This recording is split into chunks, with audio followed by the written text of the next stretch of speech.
जब कभी घना अंधेरा हो, बहुत घनेरी अंधेरी रात हो, तो उम्मीद की एक किरण आपके पूरे जीवन में उजियारा ला सकती है। नमस्कार मित्रों, मैं भानु प्रकाश शर्मा, एस्ट्रो भानु शर्मा चैनल में आपका हार्दिक अभिनंदन करता हूं। बात वृश्चिक राशि की करने वाले हैं। वृश्चिक राशि वह राशि जिसने 2.5 साल तक, पिछले 2.5 साल 2 साल से ढैया का दंश झेला है। ढैया शनिदेव की वो अवस्था जहां शनिदेव अपने प्रभाव उन पे सीधे सीधे लेकर के आते हैं, और चतुर्थ भाव की ढैया तो विशेष हो जाती है, क्योंकि इस समय में सुखों पे पूरा कंट्रोल शनिदेव का होता है। और शनि का मतलब है डिले कर देना, शनि का मतलब है चीजों को रोक देना। शनिदेव ने आपके सुखों को रोक दिया, शनिदेव ने आपके जॉब को अनस्टेबल किया। ऐसी स्थितियां आपके पिछले 2-2.5 साल से बनी हुई थी। अभी मैं इस वीडियो में बात करने वाला हूं राहु और केतु की। 2025 में राहु और केतु मिल करके आप पे क्या प्रभाव लाएंगे, यहां ये ध्यान रखिए। ये केवल राहु का वीडियो नहीं है या केवल केतु का वीडियो नहीं है। राहु और केतु मिल करके क्या प्रभाव आप पे लेकर के आएंगे 2025 में। इससे पहले मैंने बृहस्पति और शनि का बना दिया है वीडियो, आप देखिएगा, बहुत अच्छे से समझ में आएगा कि आपका साल कैसा जाएगा। बात यहां पे करें परिवर्तन की। राहु और केतु एक साथ परिवर्तन करते हैं। राहु और केतु रेट्रोग्रेड वक्री चलने वाले ग्रह हैं, तो हमेशा यह वक्र अवस्था में ही परिवर्तन कर रहे हैं। मतलब जैसे अगर आपके अभी पंचम भाव में है, तो आने वाले समय में जिस दिन यह परिवर्तन करेंगे, तारीख होगी 18 मई 2025, और 18 मई 2025 को यह परिवर्तन करके आपके सुख भाव में आएंगे। 5 से 4 में आएंगे, 5 से 6 में नहीं जाएंगे। राहु आपके 5 भाव से, पंचम भाव से परिवर्तित होकर के सुख भाव चतुर्थ भाव में जाएगा, और केतु ग्रह 11वें भाव लाभ भाव से निकल करके आपके कर्म क्षेत्र में आएगा। मतलब यह उल्टे चलने वाले ग्रह हैं और उल्टे चल करके ही प्रभाव लाते हैं। इनकी डिग्रियां भी हमेशा उल्टी चलती है। 30 से 29 जाते हैं, 29 से 28 जाते हैं। दूसरे ग्रह क्या होते हैं, 28 से 29 जाएंगे और 30 जाएंगे, सीधे चलते हैं। डिग्रियों में भी, ये तो डिग्रियों में भी उल्टे चलने वाले ग्रह होते हैं, तो इनका प्रभाव भी हमेशा वैसा ही आता है। अब राहु क्या है, राहु आपके जीवन की भूख है। राहु ऑब्जर्वर है, हर चीज को ऑब्जर्व करके आपकी भूख बढ़ाता है और उन भूख को शांत करने की भी कोशिश करता है। आपके सामने अगर भूख बन गई है, तो उसका भोजन भी वह राहु ही लेकर के आएगा। राहु वो अच्छा ग्रह है जो आपको सब कुछ दे सकता है। राहु वो बुरा ग्रह भी बन जाता है किसी के लिए जब वह पाप भी आपसे करवाएगा, और आप ही के हाथों उस वो खुद अपने हिसाब से आपसे पाप करवाएगा और उसकी सजा भी दे देगा। तो राहु ऐसा है। राहु चाहे तो आपको बिल्कुल आसमान में ले जाकर के बिठा सकता है, और राहु ही चाहे तो 1 सेकंड में पाताल की गहराइयां दिखा देता है।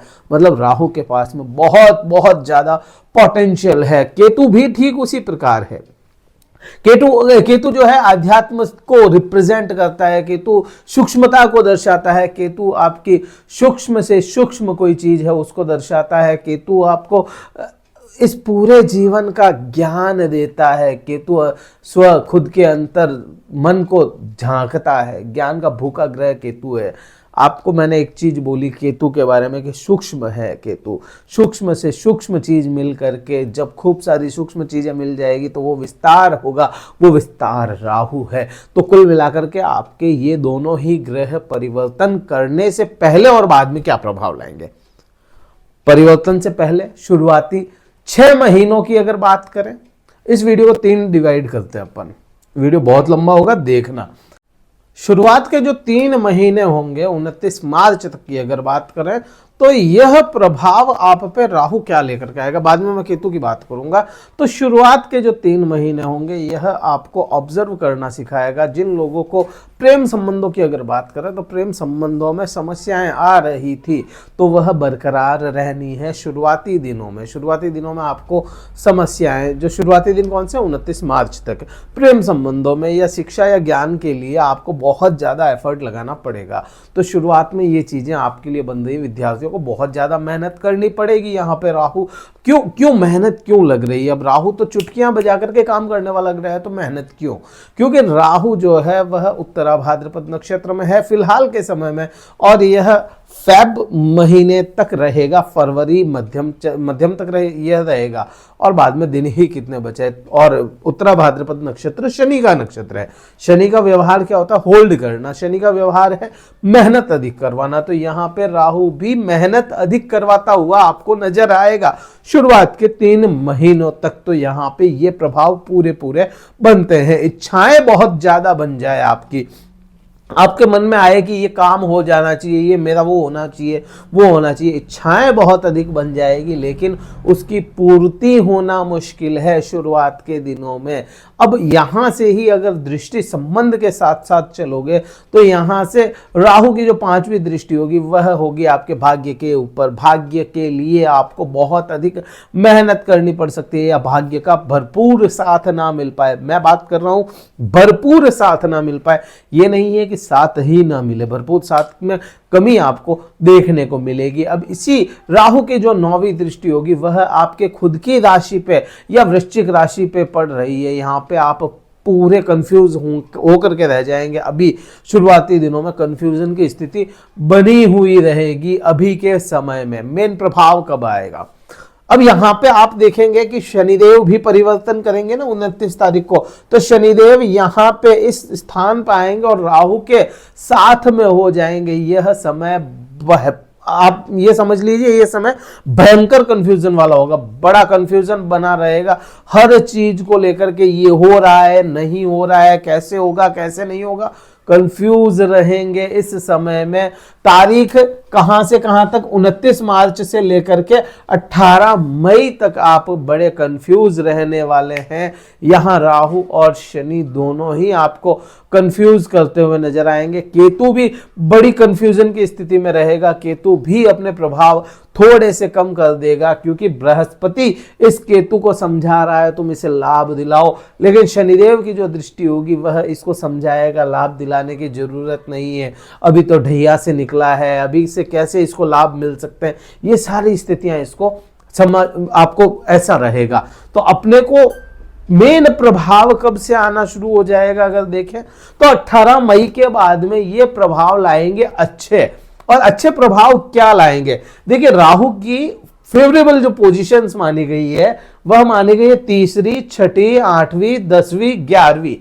और आज के युग को देखते हुए, आज का जो भौतिक युग है, आज का जो आर्थिक युग है, उसको देखते हुए चौथा भाव भी राहु को फेवर करता है। चौथे भाव में जब भी राहु आएगा या किसी के चार्ट में होगा, या माता की कसम खा करके कहता है कि मैं इसका बुरा नहीं करूंगा। एक तो ये, दूसरा चौथा भाव, क्योंकि यह माता का ही भाव है, इसलिए यह राहु जो है माता के वात्सल्य का भूखा है, तो यहाँ पे यह बुरे प्रभाव नहीं लेकर के आता है। जिनके चार्ट में भी है उनके लिए भी यह चीज हो जाती है। अब यहां पे जब राहु जैसा चालाक ग्रह या राहु जैसा भूखा ग्रह पहुंचेगा, और राहु का एक चीज है, राहु के पास में केवल है ना सिर है, मस्तक है, राहु के पास में केवल सिर है, ठीक है। तो सिर होने की वजह से इसकी भूख है, लेकिन इसके है ना पेट नहीं है। तो पेट नहीं होगा तो कहां पे गिरेगा सारा सामान? जो भी खाएगा वो सारा जहां पे बैठा होगा वहीं पे गिराएगा। मीन्स यहाँ पे चतुर्थ भाव में आपके प्रभाव अच्छे होंगे। यहाँ से आपको गाड़ी, मकान, प्रॉपर्टी, ये सब चीजें यहाँ पे आपको देखने को मिलेगी ही मिलेगी। तो इसलिए यहाँ पे आपके लिए यह चीज हो जाती है कि राहु भौतिक सुख बढ़ाता हुआ नजर आएगा ही आएगा आपको। अब यहां से दृष्टियों को देखोगे तो राहु की जो 5वीं दृष्टि होगी, यहां से आप देखेंगे आपके चली जाएगी अष्टम भाव पे। अब जिन लोगों ने ढैया या 7.5 भोगी हुई होती है, तो उन लोगों को है ना पूरा पता होता है क्योंकि ये राहु भी यहाँ पे है ना चालाक ग्रह है, तो यहां से आपके गुप्त शत्रुओं को, गुप्त चीजें जितनी भी होगी आपके जीवन की, गुप्त शत्रु हो, गुप्त कला हो या गुप्त रहस्य हो, उन सभी रहस्यों को आपके सामने उजागर कर देगा। जो चीज आपके लिए पहेली बनी हुई थी वह राहु यहां से आपके सामने उजागर करता हुआ नजर आएगा। अब यहीं से बात करूं मैं राहु की 7वीं दृष्टि की, तो क्योंकि यहां पे केतु आ जाएगा, तो दशम भाव का केतु हमेशा व्यापार से, हमेशा कर्म से विमुख करवाता है और आध्यात्म की तरफ वह मुख मोड़ देता है अपना। और यहां कहते हैं कि भाई अपने सुखों के लिए राहु भूखा है, अपने व्यापार के लिए राहु भूखा है, लेकिन है ना केतु उसको कंट्रोल करके रखता है। तो यहां पे केतु के प्रभाव ज्यादा होंगे, वो मैं आगे और बताने वाला हूं। अभी राहु की बात कर रहा, राहु की जो 12वीं दृष्टि है वह आपके 12वें भाव पे चली जाएगी। 12वें भाव पे राहु की दृष्टि सीधा सीधा दर्शाती है विदेशों से कांटेक्ट करवा देना। यहाँ पे ये समय जो होगा, जो लोग वृश्चिक लग्न या वृश्चिक राशि वाले विदेश जाना चाहते थे, किसी एमएनसी कंपनी में काम करना चाहते थे, तो उनके लिए यह समय बहुत बहुत अच्छा होगा और वह इस समय में विदेश का दौरा कर सकते हैं या विदेश में जा करके अपना कार्य कर सकते हैं। विदेश का मतलब यहाँ पे ये कतई नहीं होता कि बिल्कुल अमेरिका ही चले जाओ। आप जयपुर रहते हो तो जौनपुर तक जा सकते हो, तो ये भी विदेश में ही आ जाएगा। तो यहाँ पे ये पूरी स्थितियां बन जाती है ये राहु की। अब केतु को देखोगे तो केतु क्या है, डिटैचमेंट का कारक है। तो केतु आपको व्यापार से और कर्म से डिटैच करवाएगा। हो सकता है आपका मन ना लगे वहां पे, व्यापार करते हुए आपका मन उछट जाए, क्योंकि यहाँ पे आप देखेंगे कि आपके कर्म भाव में बैठा है और पैसों का जो भाव देखा गया है, सेवा का भाव देखा गया,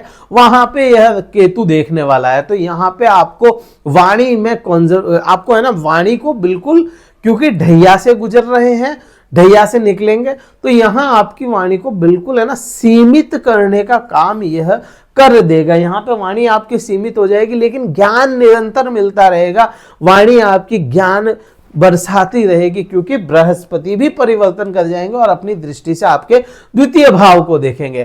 तो यहां पे धन की अगर बात करोगे तो धन बहुत ज्यादा नहीं, लेकिन हां धन की कुछ बचत दिखती है, क्योंकि बृहस्पति वहां पे देख रहे हैं और बृहस्पति आपके 5वें भाव के स्वामी होते हैं। तो यह प्रभाव आप पे कहीं ना कहीं अच्छे दे देंगे। अब यहां से ही बात करें राहु की, केतु की जो 9वीं दृष्टि होगी, क्योंकि 7वीं दृष्टि में राहु काम कर रहा है, केतु की जो 9वीं दृष्टि होगी आपके 6ठे भाव पे होगी और यहां पे केतु है ना थोड़ा सा कंफर्टेबल हो जाता है इस राशि को लेते हुए।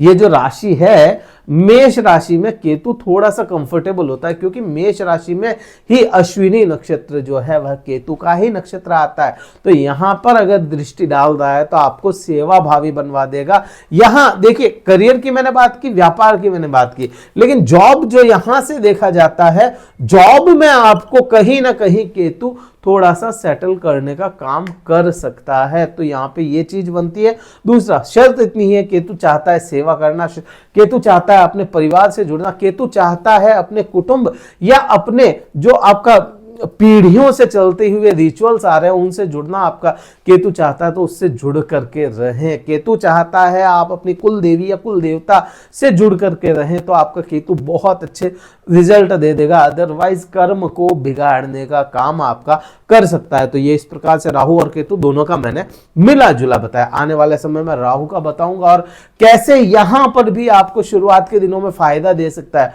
बहुत जल्द मैं वीडियो लेकर के आना वाला हूं। ये वीडियो कहीं भी अच्छा लगे आपको लाइक कीजिएगा, शेयर कीजिएगा और कमेंट हर हर महादेव की हाजिरी जरूर लगाइएगा।